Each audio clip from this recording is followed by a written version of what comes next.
Well, good morning, everybody. Welcome to Coffee and Guitars. I hope you guys are having a good morning. It's Saturday. Um, the girls are going to a plant show. So, for those of you who don't know, we have plants everywhere, all over our house, and they really love that. So, that's what they're doing. And I'm hanging out with dogs today.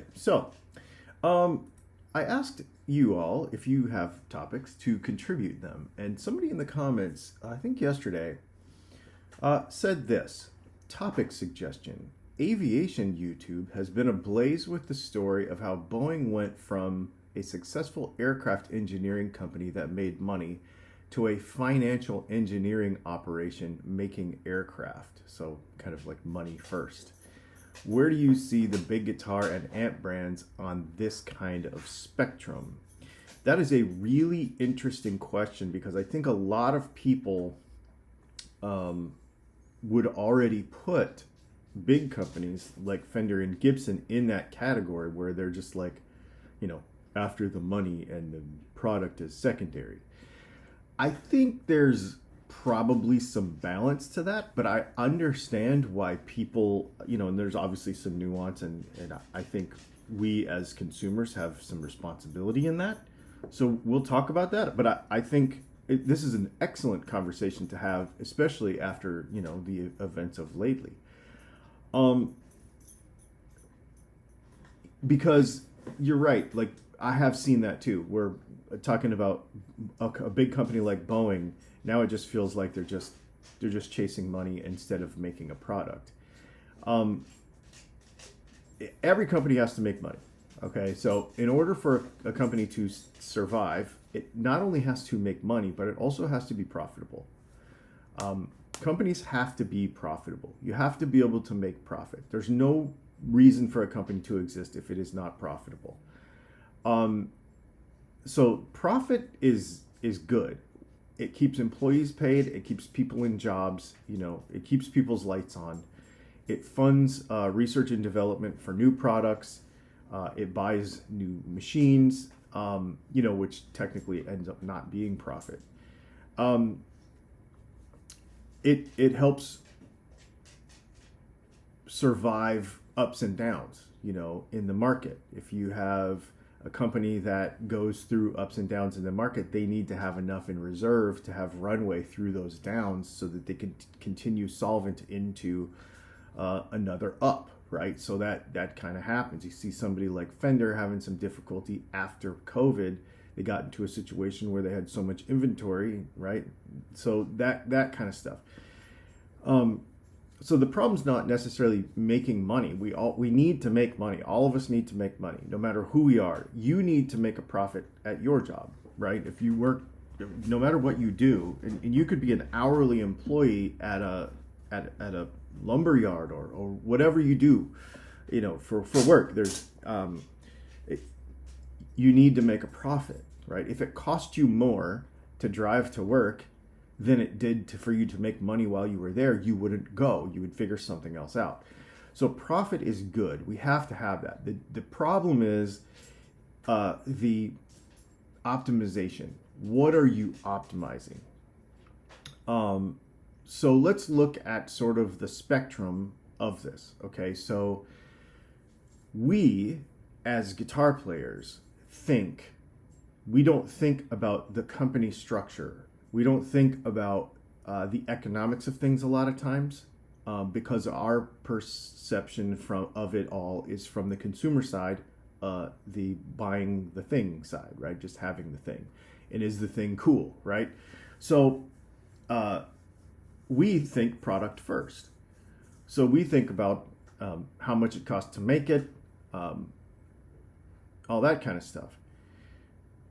On the more corporate side, the business side of that, you have engineers. Okay, so and people think, well, there's no engineer needed for a guitar because it's already made. Well, the thing is that if you're going to come out with a new pickup, if you're going to come out with even a new finish, if you're going to move a knob, if you're going to add a feature, if you're going to put binding on something, there are engineers needed for that because it's not just the feature, it's the process. So there's There's process engineers. Like, okay, we're going to put binding on this guitar.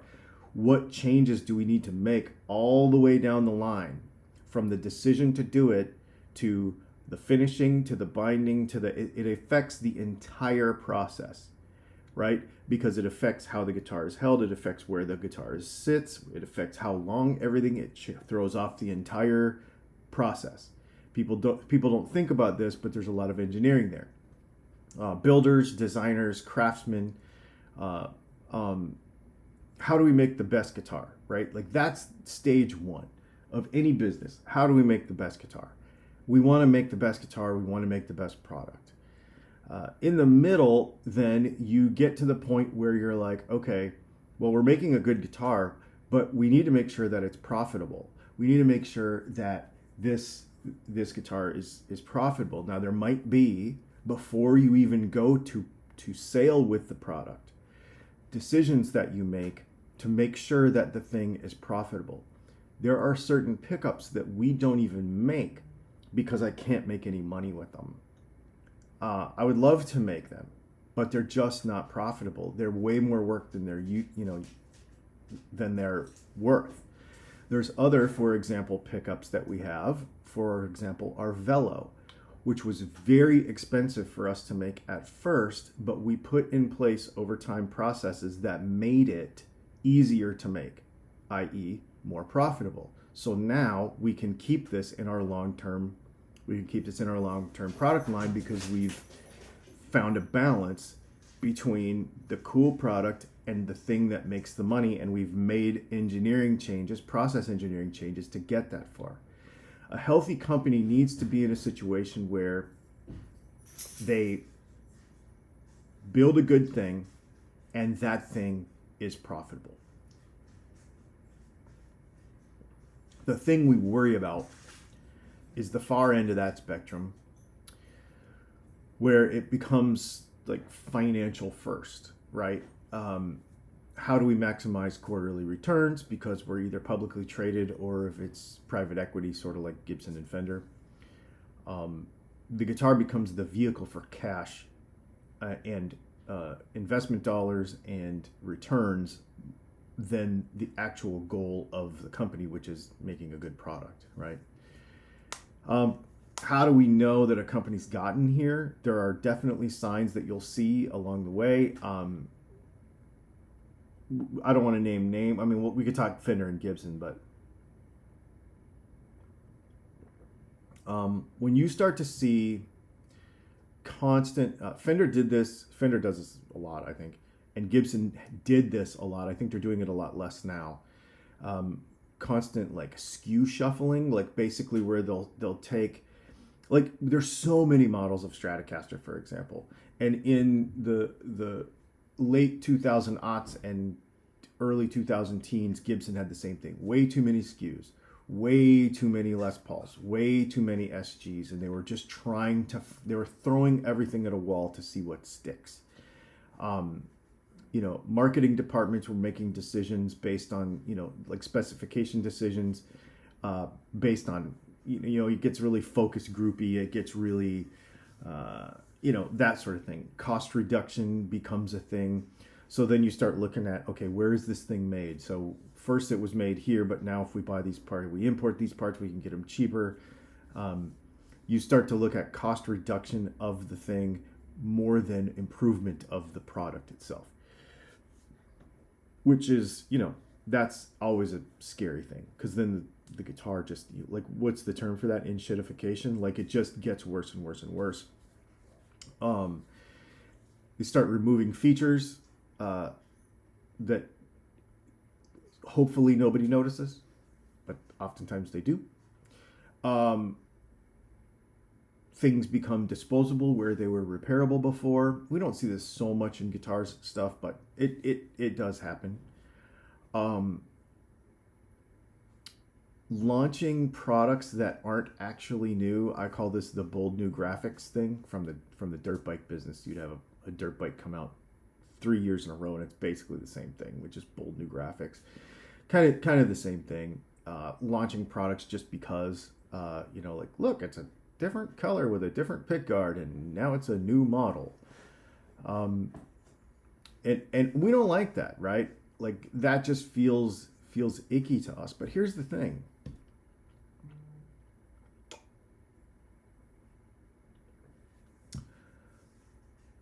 That is not evil. People want to assign this like evil to it and they get angry about it. If you're publicly traded, or if you're even private equity, those investors want to see returns on their money. That's why they're there. If you have a 401k, you should care about this. I mean, to be honest with you, this affects you too. It might, Gibson and Fender might not, but there's some other company out there that you that you care about their quarterly profits because they're funding your retirement. They're funding a lot of stuff. The way money works in the world, it's weird. Like, I mean, it's a weird deal. Like, I don't totally understand it, but what I will say is, don't get super angry about this, because the whole thing is it's a big fluid, it's a big tank, and we're all in it. You know what I mean? We're all fish in this thing. The cool part about it, though, is something that I don't think we think about. And that is that in order for the investors to be happy, in order for a publicly traded or a private equity company where there's investors that drive it, they still have to sell product, which means that these decisions have to make it back to engineering. They have to make it back to purchasing. They have to make it back to manufacturing. They have to make it back to marketing. They have to make it back to customer support. Everyone has to optimize numbers. So even if it becomes numbers, they still have to optimize numbers. The customer support team needs to see a certain percentage of returns or below, right? So that's going to drive quality, which is going to go back up to manufacturing, which is going to go back up to engineering and purchasing, right?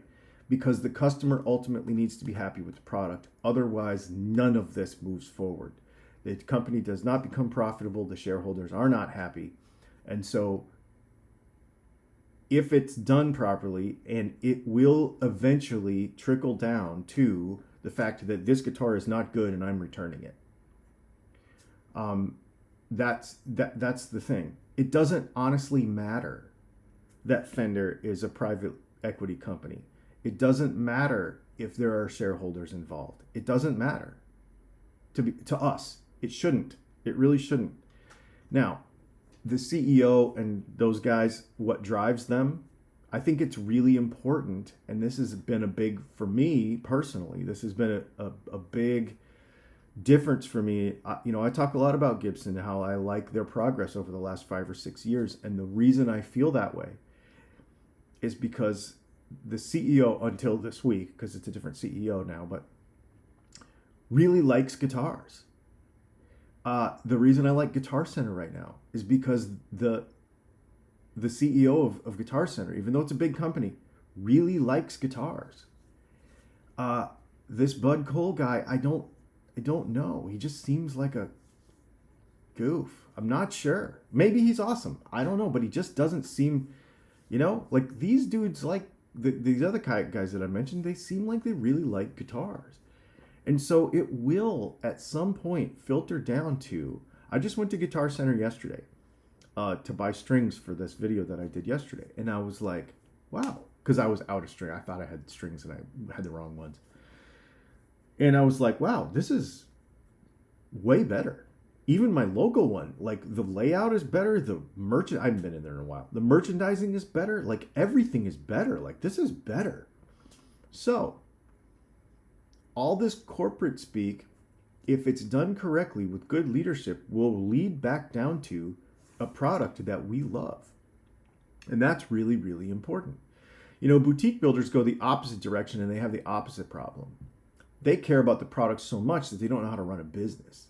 I see this all the time. I've talked about this many times. I know lots of guitar companies where I've told them, dude, that's a cool guitar, but you'll never sell it.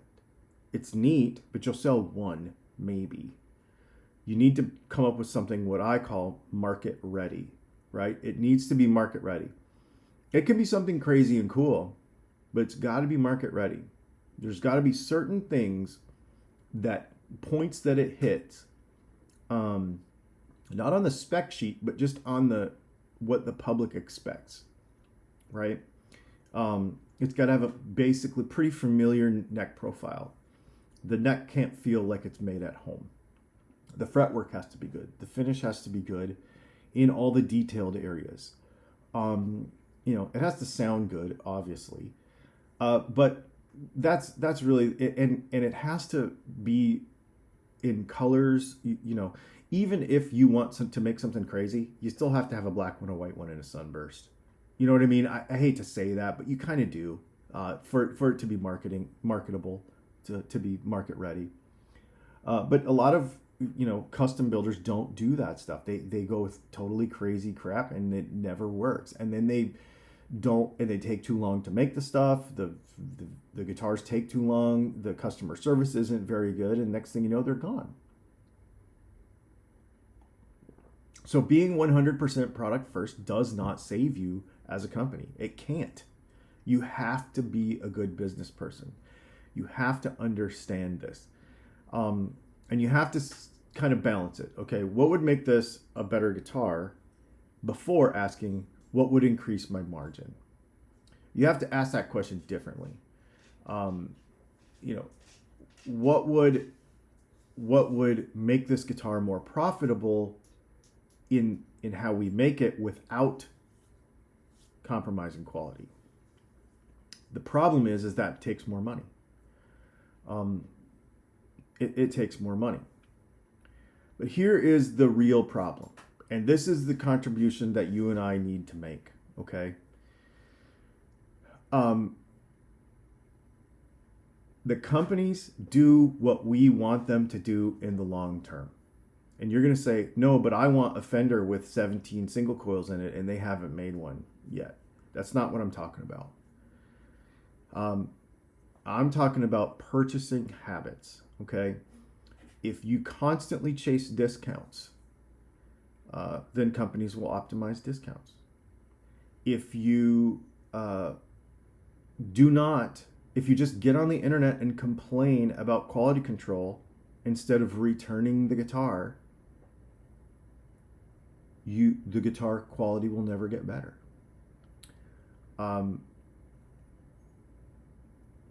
If you only reward outrage with creators and reviewers, then that's all you're going to get. The markets follow the incentives, and the incentives are the purchases. Period. This is a huge problem because every company becomes what their customers reward. So, if you just want the cheapest guitar and you just try to buy the cheapest guitar, they're going to make the cheapest guitar, and they're going to cut corners to get there. End of story. The flagship models are going to still continue to get more expensive because life gets more expensive. Guitars have not gotten more expensive. Life has gotten more expensive, and as a result, guitars have gotten more expensive. That's why a super fancy Telecaster is $3,000, because all the things that you and I personally have not been able to control over the last few years, stuff has just gotten more expensive. They're not trying to get you, okay? But what they're trying to do is they're making the products that you want, and that is cheaper. If you buy cheaper stuff, if you only buy cheaper stuff, they're going to make you cheaper stuff, and they're going to cheap out, and it's going to feel like quality is worse. They're going to make them faster. They're going to make them worse. If you get a guitar and there's something wrong with it, send it back. I see this often. Oh, the guitar quality, Fender quality is blah, blah, blah, blah, blah, blah. And I drill into it and I'll say, what was wrong with the guitar? This problem, this problem, and this problem, and this problem. Why didn't you return it? Well, because it was kind of a pain. You're making the problem. You're creating and being the problem. Every company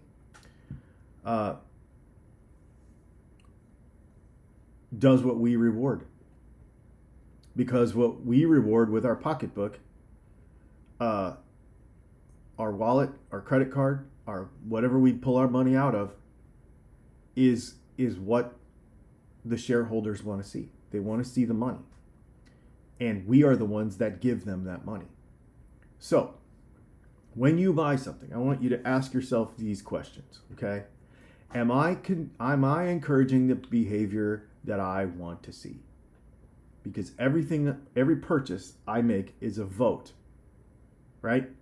So, if I buy a cheap guitar instead of a not cheap guitar, if I only buy it on Black Friday, if I'm only looking for secondary market stuff, if I'm only buying used, if I'm only buying, right? If you are looking for the cheapest thing, and let's say you're not buying from these brands and you're buying copy stuff,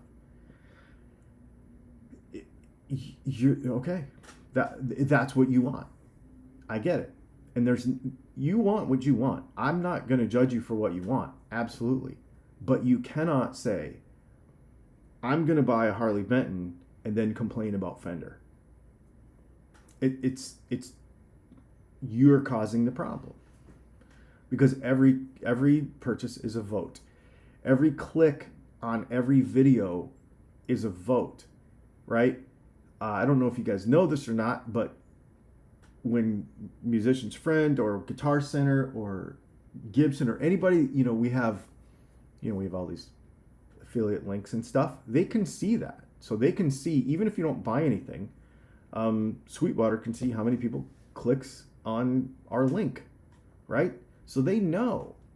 And just understand that the company will become what you reward them for. So if you want a company to succeed, you support that company. And all the people, and I'm going to just say this because it drives me insane. All this virtue signaling about, I don't like Fender because they're doing whatever.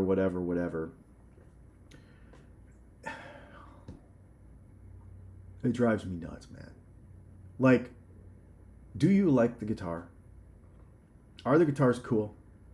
Then I'm not going to tell you what to do, but do whatever you want to do. But don't talk about it. Just do it. Like, if you want to go buy something other than a Fender, just go buy something other than a Fender. I don't need to hear about it. Like, I don't care.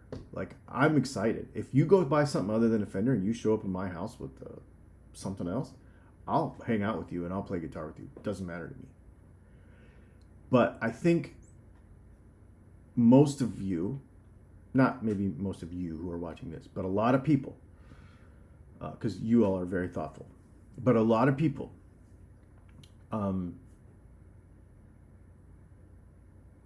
are speaking out of both sides of their mouth.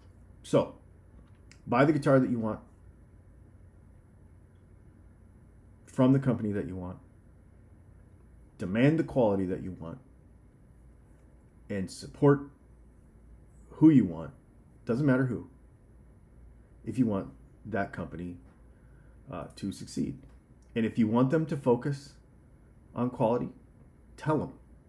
If you want them to focus on better products, tell them with your wallet.